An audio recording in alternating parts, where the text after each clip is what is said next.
Good morning, Paul. How are you today? Good. How are you, Christine? I'm excellent. Always good to see you. Uh, just wanted to introduce myself first and my guest today, Paul Boucher. I'm Christine Cusinelli, and I'm on a mission to help women conquer the old boys club in the C-suite without sacrificing balance. Today, my guest is Paul Boucher, and Paul is going to tell us a little bit about himself in just one moment. But Paul is a voice actor. He's a bilingual voice actor, and he has a company called The Right Voice Communications. Since 1997, he's hosted and had clients like NASA, Microsoft, local businesses here in Canada, here in Calgary, here in Alberta, and all levels of Canadian government. Today, he's joining us from his studio. So Paul, I'll hand it over to you. Can you tell us a little bit about yourself and how did you get started in this amazing job that you've got? Well, the job is fun. I'm pretty lucky. I started in radio as a radio announcer when I was 15, a long time ago, 1977. And what used to happen with us is that we used to have to write our commercials, produce our commercials after we were done our on-air shift. And I always liked that piece as much as I liked the on-air piece, particularly after the semi-celebrity thing of radio got old. So I migrated to that full time in 1999, although I kind of started the company in 97. And our first remote client, and this is when I kind of knew this was viable, was a pharmaceutical company in Mexico, legitimate pharmaceutical company in Mexico, that was headed to do a trade show in Europe, and they wanted an American voice. And they obviously not super familiar with where Calgary was, so I got hired. And so that was kind of the beginning of it. And we understood right then and there, the business partner that I was into this remote connectivity thing with, that this was viable. And so I've been working as a freelance voiceover actor full time since 1999. And my first big gig, I guess, in 97 would have been the introduction and I guess, the technical tutorials for Office 97 for Word, Excel, PowerPoint for Microsoft. Um, Fantastic. and that was done through a local Calgary company. They were always ahead of the curve, and they selected me to be the male portion of this male-female voice tutorial. It was fun. Well, and today a lot of our focus is going to be around the differences between male and female communications and how especially women can make sure that we identify certain aspects of our voice or how we communicate in general, non-verbally, we're going to get into, that is going to help us as women be able to counter some of the stereotypes, some of the unconscious bias that is always present.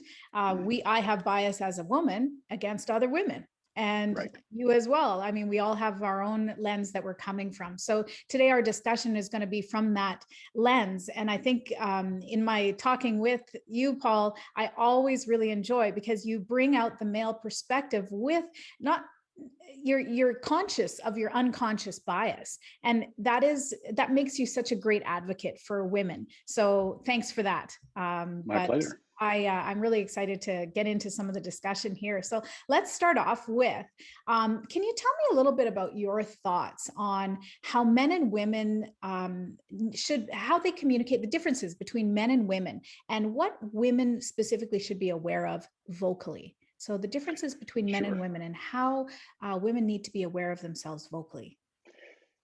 And the first thing I'll say is what I've said to you in the past, which is, so I'm speaking to you through my bias. So that's the first thing that everybody who's watching and listening needs to understand, is that my bias informs my comments to a large extent. And then the technical things, the more objective criteria that I bring into it, is just stuff that I've learned along the way from various mentors and tutors, some male, some female. And so when I look at online things, I remember talking to you about a seminar that I was in, and there was a female facilitator. She was unquestionably the authority. She knew everything about the subject matter.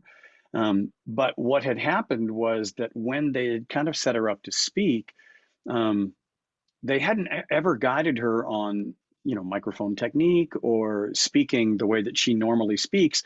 And so she immediately projected. But she projected at one of these, her voice notched up half an octave, and she sounded shrill. for 2.5 hours in this first seminar, we were subjected to this obviously qualified person basically yelling at us Right. because she wasn't aware of how she was coming across using the technical medium that she's in. So the unfortunate part of the way that we're all perceived at the moment is everything that we can see on the screen, everything that we hear during these Zoom calls, these team meetings, this is how we're perceived. Mm-hmm. And so it's a problem in the sense that the male bias would interpret that shrillness and diminish your qualification. You just judge. You Yeah. judge. You can't help it. It's just like, it's Yeah. too much, right? I appreciate your honesty on that, because I think that you're 100% correct. We don't necessarily mean to, but on the other hand, the shrillness, which is often referred to, of a woman's voice, is one of the probably number one disqualifiers of a woman in leadership. Right. We think of course, me being a former politician, one of my, women that I look up to is Margaret Thatcher. And Margaret Thatcher, of course, if you know a bit about her history, we all know that she had to do a lot of work on her voice. So it's something that we have to engage ourselves in, that honest thought and that honest process and honest conversation about how do we do that. So let's Right. talk a little bit about how do we get the consciousness on how we're using our voices, and also how can we apply this virtually and in-person conversation. So Right. yeah. Okay, well, let's talk about the difference between in-person and virtual just as a get-go. So one of the things that's missing in our virtual exchanges is that notion of eye contact that we can make with people. So I'm looking right at camera right now, but that means that I'm sacrificing being able to get the visual feedback from your face and body. Yeah. So I'm missing your reaction by maintaining eye contact. Mm-hmm. However, by me maintaining eye contact with the camera, I look like I'm speaking right to you. Mm-hmm. So that's one of the really important pieces when you're speaking virtually to a room. You have to abandon that visual feedback thing, or just check in infrequently like that and keep your picture centered below your camera if you can, rather than full screen, especially if you've got a big monitor, because you wind up doing this, looking off to the corner of the monitor and looking like you're not engaged or present. So the idea, there was research in communication that was done years ago, but 7% of your message's impact comes from the words that you speak. So that's 7%. You may know everything, but the words you speak only convey 7%. And that's your authority, that's your everything in it. Your tone of voice will affect 38% of your message. Wow. That's huge. Which goes back to, for women, one of the number one things you need to be aware of is, how does your voice sound? Right. And then 55% of communication is body language. Mm-hmm. So body language on Zoom is limited to, this. I mean, it's torso or mid chest up.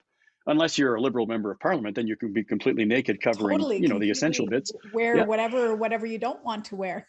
Exactly. And then but generally speaking, the body language piece is really largely missing. So we get facial expression, we get eye contact, but only if we're actually looking at the image of the person. Mm-hmm. Like a comedian who had to do a show, who can't see the people who are reacting to his or her thing, would have no clue how things are landing. Yeah. And we're in a similar situation virtually. So from a virtual standpoint, let's talk about the voice quality. So you and I have talked about this quite a bit. You've got your microphone in front of you. So let's demonstrate this with you first, and then I'll demonstrate in the studio using my microphone. Awesome. If you approach the microphone, so first, even just do a count to 5. Okay. Where you're sitting right now. All right, we'll do a testing. 1, 2, 3. Okay, so you have actually a delightful voice, easy voice to listen to. Now get closer to your microphone. Okay. So get closer, bring it closer. Okay, now try. Testing. 1. Bring it up a little bit. Testing. 1, 2, 3. Okay, so when you play this back, the first thing that you'll notice is most of the room disappeared. One of the problems that a lot of us have in our virtual offices is that our rooms are kind of echoey. We sound like we're talking in a bathroom. Yeah. This room is very echoey. I need to put pictures on the wall. I'm kind of a minimalist. No, it's all good, but that's an important thing for you to know, though, is if you know that you're in kind of an ambiently echoey setting, Mhm. speak closer to the microphone, and the microphone does the work for you and eliminates the room. It's why so many people sound better on those microphones that are right there Yeah, I think on that it. that's an excellent investment. So I made the investment of this particular microphone to do some voice recording for a book that I've written. Right. And the other thing is to have that clip-on lapel. And all of these things are available on Amazon. I'm just going to show people. I don't get anything for this, but I Yeah. do love this mic. It's pretty Yeah. cool. It's the HyperX model. So if people are looking for a decent mic, this is one. And okay, my favorite thing, to be honest with it, is this. I'm a former politician, so I always need to know when the mic is hot. I don't want any bad Yes. stories. Mic off, There, mic on. there Yeah. we go. That's very fun. Also, I have to say that's you can tell that a boy designed this microphone because it's there's got lights. there's some bias. Like, this thing is definitely a guy's guy thing. Yeah, yeah. But to be fair, it's very typical of the kind of microphone that it is. It's a cardioid microphone that, without going too deep into it, it's Yeah. probably got a disc that big to capture your voice Uh-huh. versus the microphone that a lot of people use in the studio, which is a little different. Great. But let me show you the difference. So I'm speaking to you using just the AirPods microphone, Okay. right? So I will step into my booth. So what I'll do is, first of all, I will change the microphone. So I'm going to almost disappear Okay. vocally, but I'll be back in just a. Great. Sounds good. Now, of course, Paul has this amazing booth. I'll tell folks at home here who are watching that I've set up my own booth in my walk-in closet to audio record my book, which is called 100 Days to 100%, 8 Steps to Renew Your Purpose. And you can do the same thing. All I did was go online and look up setting up your own in-home recording studio. It's a little funny because you're in your closet, but it actually is so helpful for the acoustics. So there's a little tip for everybody. How are you doing, Absolutely. Paul? Good. Can you hear me okay? Wow, you sound like you're on radio. Well, this microphone is very much the studio microphone. And to your point about the closet, I know a gentleman who was running a $300,000 to $400,000 a year voice career from his closet. And I actually have a funny picture of him with moving blankets on his closet door and his closet in front. He is the voice of Jane the Virgin. He's the in-show announcer for Jane the Virgin. Wow. His name is Anthony Mendez. Beautiful voice, just unctuous, smooth, la da da da da da da. Right. So we can do all of that with a microphone. And what needs to happen, and that people need to realize, is how close you are to the microphone and how softly you speak definitely affects how people perceive you.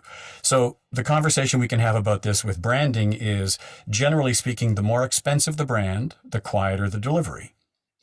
Nobody has to yell at you to buy, like, you don't have to yell to buy a Lexus. You can just say, the Lexus 400, blah, blah, blah, blah, blah, blah, blah. Oh, right? Yeah. Whereas, if I'm trying to get you to buy electronics, the old style was to yell at you, which I'm not going to do. Thanks. Anyway, I'll come back in front of the camera. But the idea is that if you have a good microphone, you can be nice and close up, and it can sound really, really intimate. And it captures more of your voice register, which doesn't leave you to work with that thin layer where you're having to project to a room. That's awesome. And, that is one of the tips that I've gotten from you that is probably the most valuable, because I'm definitely, not somebody who is like yourself. I'm not a voice actor. And so it's a little weird. I find it a little not natural when I'm, recording. I tend to put the microphone off to the side, and it's more like I think it's a prop.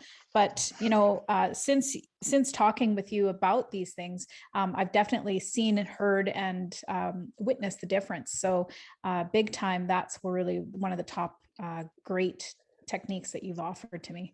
Well, and the other thing too is your voice, like every voice, but in particular women's voices, the closer you can be to the microphone, the more of the texture of your voice that it captures. So if you have a situation where you already have kind of maybe you're a little higher voice, you're mid-range to higher voice, the closer you can work a microphone, the more it will capture some of your more resonant chest and bass tones. and the more authoritative you'll sound. And I refer to a woman who works with a male-dominated executive at SAP.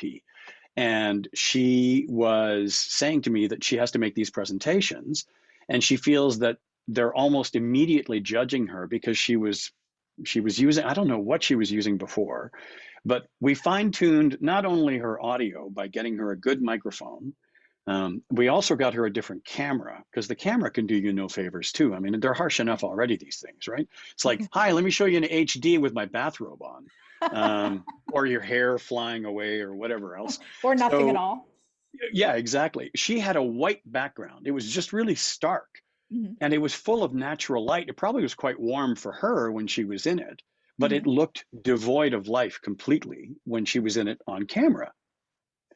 So we fixed her background, and I'd recommend this for every woman who has to tailor your visual background as much as you can to the environment that you're speaking to. If you know you're going to run into a bunch of stodgy, gray-haired men in a room, then make your room look like a stodgy male environment. So, it doesn't have to be boring. It just has to be more solid. It couldn't be, for example, you couldn't have all these pink wildflowers behind you, for example. The tree is fine, it's all good. But yeah, even a piece of art that you can swap in and out. Right. Maybe you have a landscape of the prairie. Sure. And, not to say that it has to be catered to men. No. I think just the individual environment you're speaking to. But also the individual themselves, right? Absolutely. So if I'm wanting to come across as an authority on something, then of course, right, having an inappropriate background is not going to play well for the audience, just like anything. So. Well, see, and you have more of a brand, I think, in some ways than a lot of people who would walk into a Zoom conference would have. You have your career as a politician. You are consulting on business. A lot of female executives are part of this morass of mid-management, right? And so there's no real distinct brand, but you can create one by creating your visual identity along with your vocal identity when you're communicating in these kinds of settings. But identity. It's important. Yeah, I love that you're able to look at it from that perspective. Like, this is not just a conversation about how does my voice sound? What kind of mic should I use? It's a very collective way of looking at communication. And so, thank you for pointing out that the background, the visual is really very much a part of how we communicate. Give us those statistics one more time. Sure. So 7% and 7% comes from your words. Tone of voice is 38%, and body language is 55%. Wow. Yeah, that's incredible. And for women, there should be another dimension. Actually, it should be for both men and women, because it's like I put on this shirt especially because I thought, okay, you know what? I'm gonna wear a collared shirt as opposed to my T-shirt, which I'd wear in the studio usually. I can't record in this because it's too noisy. Right. You can hear the fabric shushing all around in the booth, so I can't use this to record. But what men and women wear in these situations, even if it's torso up, is really, really important. And it's a part of your identity. Again, how do you want people to see you? That's right. Let me be completely honest about my daily operations. When I'm doing my work, a lot of it is building content, so communicating out to the people that I want to work with, and I get dressed up for them. Right. Every day I'm getting dressed up, not to leave my house. I'm getting myself coutured so that I can sit down in front of the customer, the client, the person that I want to work with. And so when you're, talking about that, your brand, your image, it's so important. I believe that I want to attract a certain type of clientele. And so, I take the time to make sure that I'm presentable so that I'm going to be appealing to those individuals that I want to work with. Right. And I can't overemphasize how important all of that is. And a couple of easy tips for you as you're preparing for, especially if you're preparing to pitch an idea that could result in revenue, or you have a vested interest in an idea being sold. Do the research on YouTube. First, go to the website of the company that you're pitching to. See if you can find their headshots. That'll immediately kind of give you an a tip on their corporate culture. If they're very staid and conservative, that they're wearing the tie, blah, blah, blah, or, you know, whatever, hairdos, jewelry, not jewelry, you'll know immediately. And then go to their YouTube channel if they have one and find their commercials. How do they talk about their brand? How do they talk about themselves? And then you'll know how to talk to that person or those people within that context. Super, super important and super easy to do. We live in a great era for us to be completely prepped for these meetings. There really is no excuse not to be anymore. Absolutely. Absolutely. Great tip. Great tip. So let's talk a little bit about the use of, let's say, how about the microphone? That's one thing that I don't think, I know when I bought this mic, I was thinking to myself, what does all this stuff mean? There's all these different dials on here. I think that would be a really useful piece that we could leave people with today. You know, you buy this microphone, maybe the guy I got mine at Best Buy. Right. And I didn't really sit around and ask the guy. I mean, COVID and what have you, you kind of want to go in and out. But then I got it home and I'm like, what are all these dials? Right.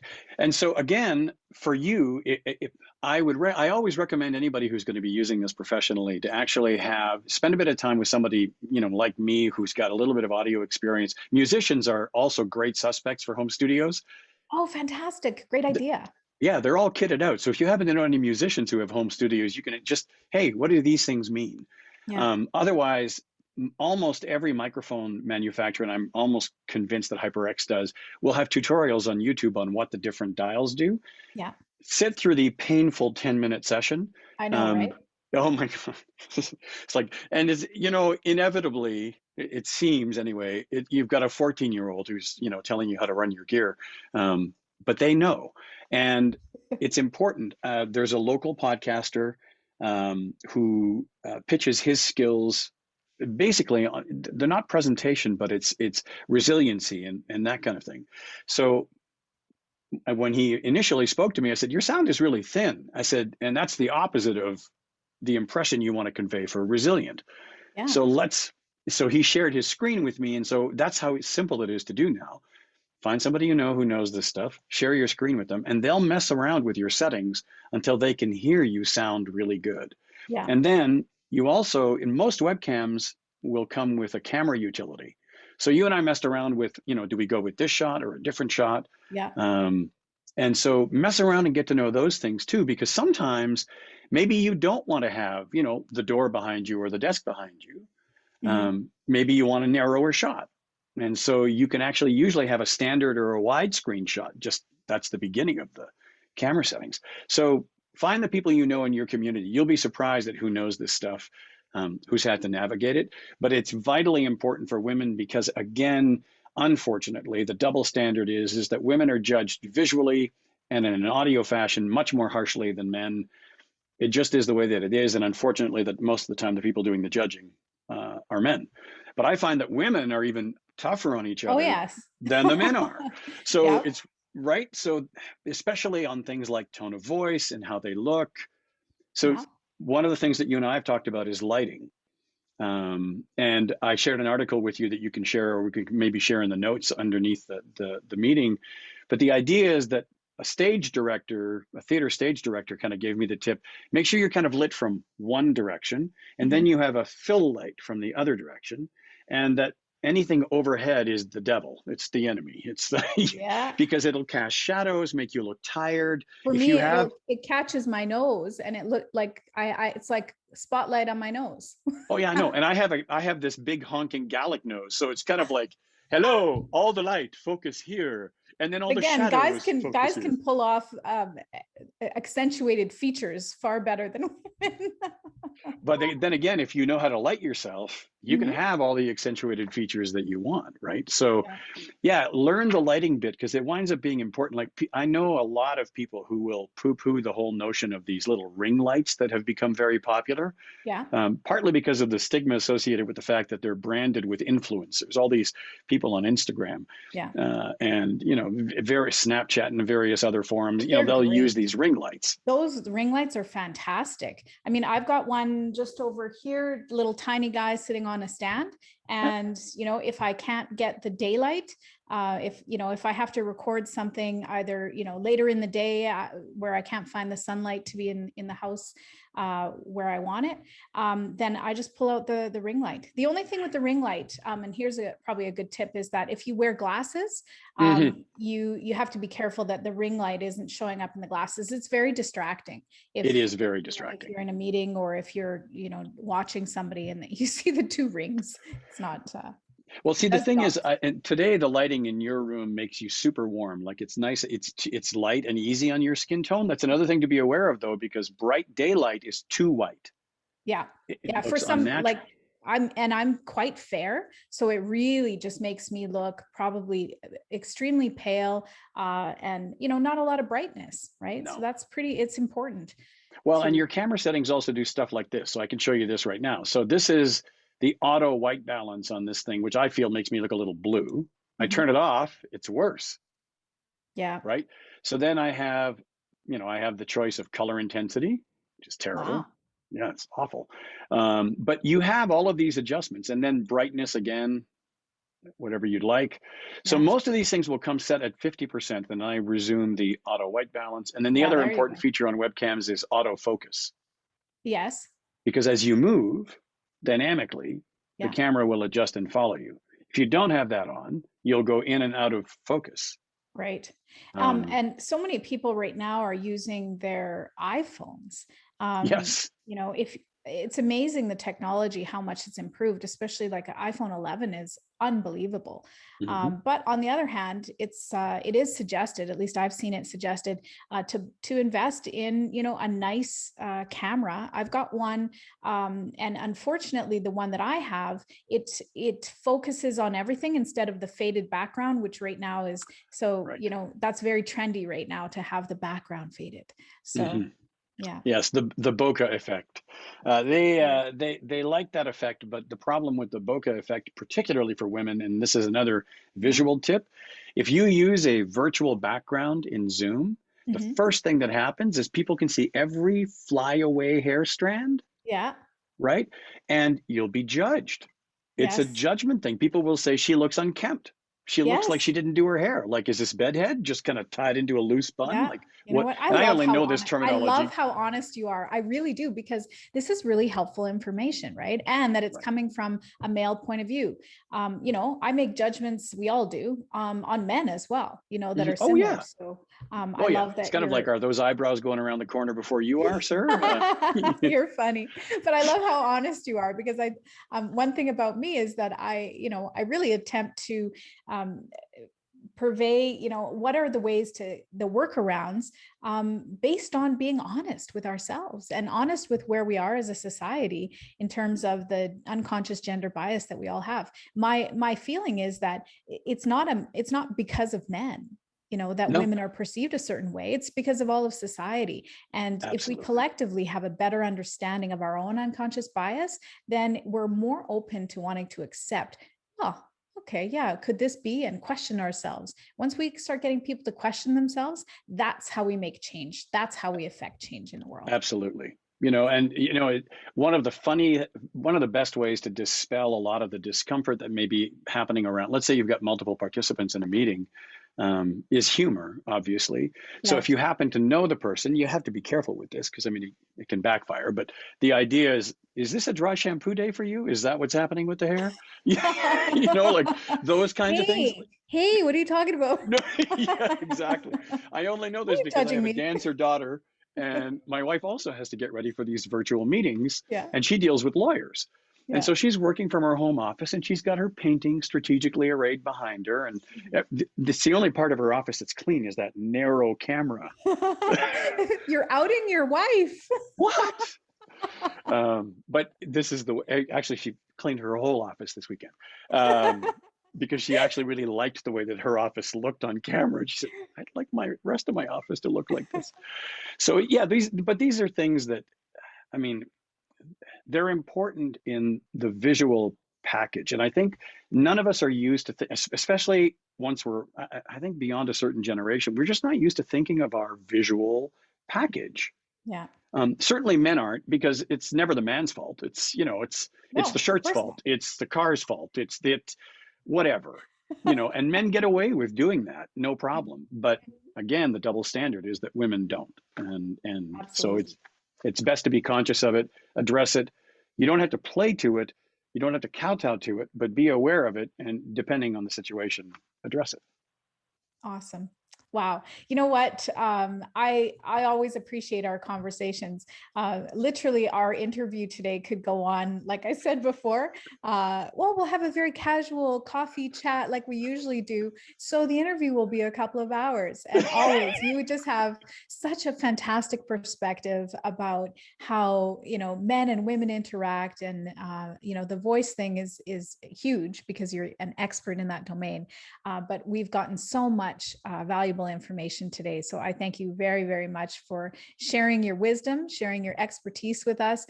Can you tell the group, how can somebody reach you, and what might the average person want to seek you out for your work? If they were looking to do anything like, for example, a podcast intro, if maybe they're starting a podcast, I could certainly record something like that for them. I do commercials, I do video game acting, I teach kids how to code virtually, all that kind of stuff. They can reach me using the website, which is just paulboucher.com. Okay. And like every French name, we like to throw an extra consonant in there. They're messy up. So it's boucher.com. Excellent. And from there, links to various examples of work. People can reach me that way. And my wife actually is the smarter half and is also my business manager. She is the everything but voice person. So she's also reachable on the website. So if anybody likes to reach me, they can reach me through Heather. Awesome. And both of you are just fantastic Calgarians, fantastic Albertans. So thinking local, I'm hoping that lots of people will support whatever business endeavors they're doing by reaching out to you. Certainly my experience with you has been fantastic. You've been and let's make sure that we return the compliment, because I've learned a lot from you too. Your experience in communication in those different forums has been invaluable to me. Just the insights that you have into how processes work at a political level, even on an educational level. So I've learned a lot from you. I find our exchanges really rich. And so I thank you too. Well, that's such a huge compliment. I appreciate it.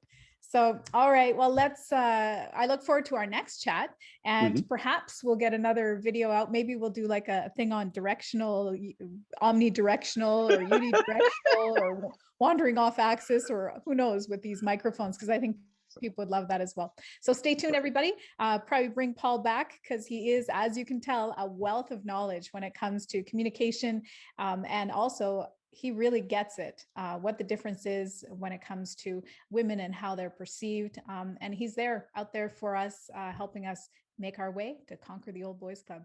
So thanks, everyone. And thank you, Paul. My pleasure. Thank you. Talk to you again very soon. You bet.